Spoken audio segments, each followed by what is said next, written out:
Programme کو پیش کیا ہے گڈ ورڈ بکس نے. بچوں کے لیے دلکش اسلامی کتابیں، ہر گھر کی ضرورت.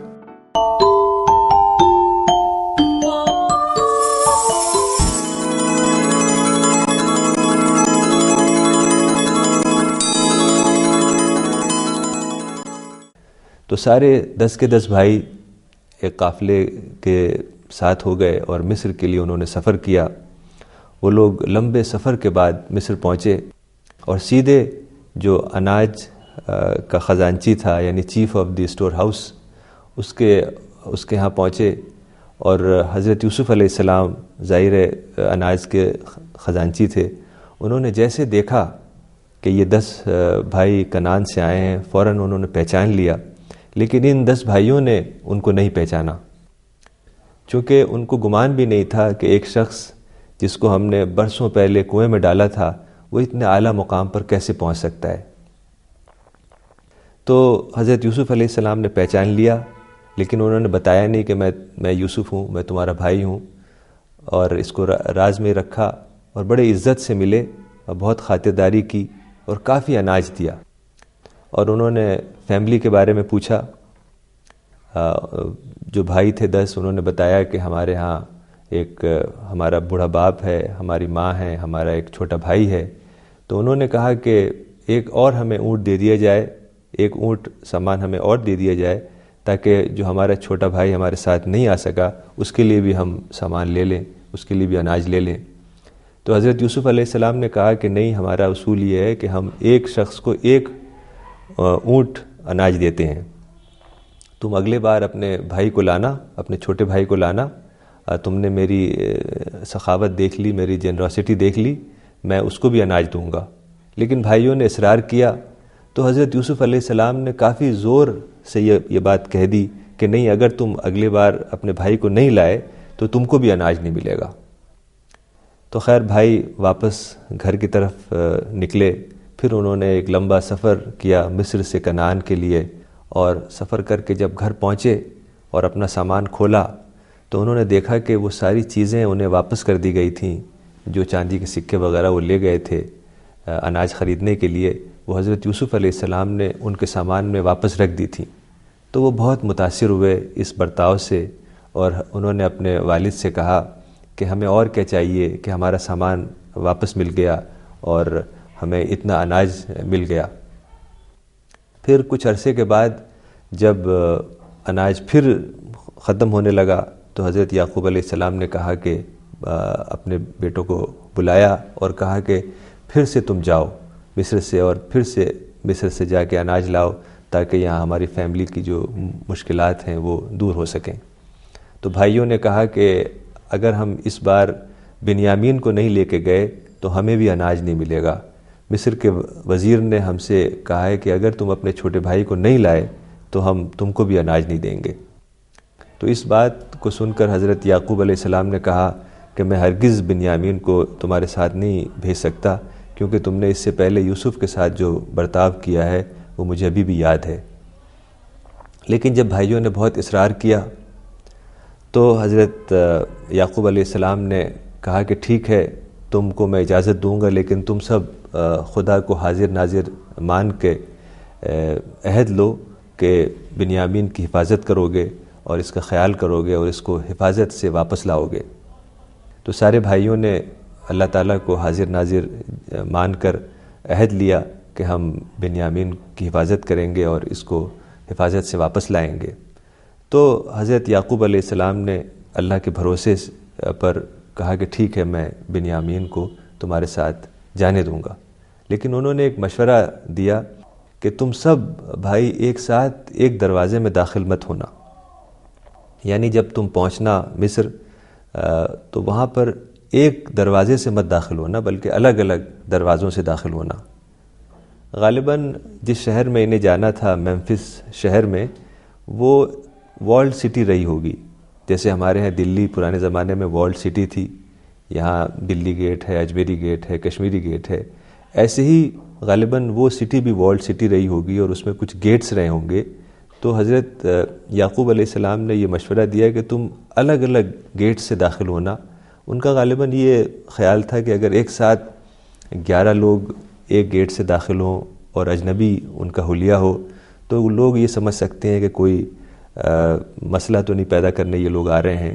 تو اس وجہ سے غالباً انہوں نے یہ مشورہ دیا کہ تم الگ الگ گیٹ سے داخل ہونا. تو ایک بار پھر یہ سارے بھائی کنعان سے مصر کے لیے انہوں نے سفر کیا. اس بار یہ لوگ 11 تھے چونکہ بنیامین بھی ان کے ساتھ تھے. تو ایک لمبے سفر کے بعد یہ لوگ مصر پہنچے اور جیسا ان کے والد نے ان کو مشورہ دیا تھا کہ ایک گیٹ سے مت داخل ہونا بلکہ الگ الگ دروازوں سے داخل ہونا، انہوں نے ایسے ہی کیا اور سیدھے وہ لوگ محل میں پہنچے جہاں اناج فروخت ہو رہا تھا. تو جب حضرت یوسف علیہ السلام نے اپنے چھوٹے بھائی بنیامین کو دیکھا تو ان کے آنکھوں سے آنسو آ گئے اور وہ بنیامین کو ایک طرف لے گئے اور انہوں نے کہا کہ میں تمہارا بھائی ہوں، اب تمہیں غم کرنے کی ضرورت نہیں ہے. پھر بھائیوں کا استقبال کیا، بڑی عزت سے ان کا استقبال کیا اور انہیں کافی سامان دیا. جب سارے بھائی سامان لے کے جانے لگے تو حضرت یوسف علیہ السلام نے بنیامین کے سامان میں ایک چاندی کا پیالہ رکھ دیا جس کے لیے قرآن میں لفظ سقایا آیا ہے. اس کی خبر نہ تو بنیامین کو تھی اور نہ محل کے کارندوں کو تھی. تو جب سامان لے کے سارے بھائی جانے لگے تو اتفاق سے اسی وقت ایک اور پیالہ جو کہ قیمتی پیالہ تھا بادشاہ کا وہ گم ہو گیا. تو کارندے اسے ڈھونڈنے لگے. اس پیالے کا نام قرآن میں سوء الملک آیا ہے، بادشاہ کا پیالہ. تو کارندوں کو یہ شک ہوا کہ یہ جو بھائی کنعان سے آئے ہیں انہوں نے غالباً یہ پیالہ چوری کیا ہے. تو جب سارے سامان کی تلاشی ہوئی تو بنیامین کے سامان میں سے ایک چاندی کا پیالہ نکلا. حالانکہ یہ وہ پیالہ نہیں تھا جو کارندے ڈھونڈ رہے تھے، چونکہ کارندے سوء الملک ڈھونڈ رہے تھے اور نکلا سقایا. چونکہ قرآن میں جو آیت آئی ہے ثم استخرجھا من وعاء اخی، اس سے پتہ چلتا ہے کہ انہیں سقایا ملا، یعنی ضمیر ہا جو پروناؤن ہا ہے وہ استعمال ہوا ہے یہاں.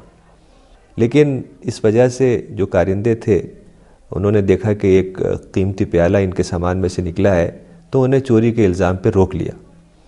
جب بھائیوں کو پتہ چلا کہ بنیامین کے سامان میں سے کوئی قیمتی کپ نکلا ہے، وہ چوری کے الزام پہ روک لیے گئے ہیں، تو انہوں نے بنیامین کو ڈیفینڈ نہیں کیا بلکہ وہ بولے کہ ہاں اس کا بھائی بھی چور تھا.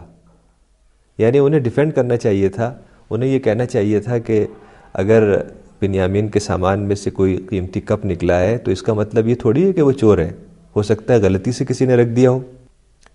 تو اس وجہ سے بنیامین کو مصر میں روک لیا گیا اور یہ مقصد نہیں تھا حضرت یوسف علیہ السلام کا کہ وہ ان کے سامان میں ایک قیمتی کپ رکھ دیں اور اس کی وجہ سے وہ چوری کے الزام پہ روک لیے جائیں، بلکہ یہ تو اللہ تعالیٰ کی طرف سے ایسا ہوا. صرف حضرت یوسف علیہ السلام نے یہ کیا کہ وہ خاموش رہے، اور خاموشی کوئی گناہ نہیں ہے. اگر کسی کا بہت بڑا نقصان ہو جائے، مثال کے طور پر کوئی خاموش رہے اور اس کی وجہ سے کوئی پھانسی پہ چڑھ جائے تو یہ مناسب نہیں ہے. صرف حضرت یوسف علیہ السلام نے یہاں یہ کیا کہ وہ خاموش رہے اور اس کی وجہ سے بنیامین کو مصر میں رکنا پڑا. ہو سکتا ہے حضرت یوسف علیہ السلام یہ سوچ رہے ہوں کہ واپس اگر بنیامین کنعان ان بھائیوں کے ساتھ جائیں تو ہو سکتا ہے کہ بھائی کوئی برا سلوک کرے، تو اچھا ہے کہ وہ یہیں رک جائیں. تو جب بھائیوں کو یہ اندازہ ہوا کہ اب بنیامین کو یہاں رکنا پڑے گا مصر میں، تو ان میں سے جو ایک بھائی تھا جس کا نام یہودا تھا وہ حضرت یوسف کے پاس آیا اور بولا کہ آپ مجھ کو روک لیجئے، بنیامین کو جانے دیجئے، چونکہ جو ہمارے والد ہیں جو بہت بوڑھے ہیں وہ اس چیز کو برداشت نہیں کر پائیں گے کہ بنیامین ہمارے ساتھ واپس نہیں آیا. آپ کو یاد ہوگا یہ وہی بھائی یہودا ہے جس نے بہت پہلے جب بھائی مل کے پلاننگ کر رہے تھے کہ ہم یوسف کو قتل کر دیں یا کسی دور کسی ملک میں لے جا کے چھوڑ دیں، تو اس نے یہ پیشکش کی تھی کہ یہ ٹھیک نہیں ہے کہ تم ان کو یوسف کو قتل کرو، بلکہ کسی سوکھے کنویں میں ڈال دو جس میں پانی نہ ہو سکتا ہے وہاں سے کوئی قافلہ لے جائے. تو یہ یہودا کوئی جو بھائی تھا وہ بظاہر یوسف کا خیرخواہ تھا اور اس کے دل میں یوسف کے لیے کچھ سافٹ کارنر تھا. لیکن حضرت یوسف علیہ السلام نے یہودا کی بات نہیں مانی تو اس وجہ سے بنیامین کو مصر میں رکنا پڑا، اور پھر بھائی واپس گئے کنعان، اور جب پہنچے اور یہ خبر سنائی حضرت یعقوب علیہ السلام کو کہ بنیامین کو چوری کے الزام پر مصر میں روک لیا گیا ہے، تو انہیں بالکل یقین نہیں آیا، چونکہ ان کو معلوم تھا کہ ان کا چھوٹا بیٹا ہرگز ایسا نہیں کر سکتا ہے کہ وہ چوری کرے۔ حضرت یعقوب علیہ السلام بولے انما اشکو بثی و حزنی الی اللہ، کہ میں تو صرف اللہ تعالیٰ سے اپنے غم اور اپنے اندیشوں کی شکایت کروں گا۔ انہوں نے کہا کہ تم نے اپنے دل سے کوئی بات بنا لی ہوگی، میں تو بس صبر کروں گا۔ اور انہوں نے کہا کہ میں امید کرتا ہوں، مجھے امید ہے کہ اللہ تعالیٰ میرے دونوں بیٹوں کو میرے پاس واپس لائے گا۔ یعنی انہیں بہت ہی دکھ ہوا، بہت ہی غم ہوا۔ قرآن میں آتا ہے کہ ان کی آنکھیں سفید ہو گئیں، یعنی غم سے اور دکھ سے ان کی آنکھیں سفید ہو گئیں۔ وَأَبْيَضَّتْ عَيْنَاهُ مِنَ الْحُزْنِ، وہ بالکل خاموش ہو گئے، وہ گھٹے گھٹے رہنے لگے، اور بہت ہی زبردست صبر کا انہوں نے ثبوت دیا۔ تو آج اتنا ہی، انشاءاللہ اگلے ایپیسوڈ میں حضرت یعقوب علیہ السلام کے قصے کو آگے بڑھائیں گے اور دیکھیں گے کہ اس میں ہمارے لیے کون سی رہنمائی اور نصیحت کی باتیں ہیں۔ تب تک کے لیے خدا حافظ۔ گڈ ورڈ اسلامی کتابوں کا عظیم مرکز۔ یہاں انڈیا اور انڈیا سے باہر کی چھپی ہوئی کتابیں دستیاب ہیں، مثلاً قرآن مجید کے ترجمے، تفسیر، حدیث، سیرت، اسلامی دعوت، Arabic dictionary, Islamic arts, peace and spirituality, اسلام اور سائنس، عربک سکھانے والی کتابیں، بچوں کے لیے قرآن سٹوریز، بچوں کے لیے Arabic and Islamic studies courses, gifts and games. آج ہی کانٹیکٹ کریں گڈ ورڈ بکس، 1 نظام الدین ویسٹ مارکیٹ، نیو دہلی 110013۔ کال کریں 41827083۔ ای میل کریں info@goodwordbooks.com۔ Web site www.goodwordbooks.com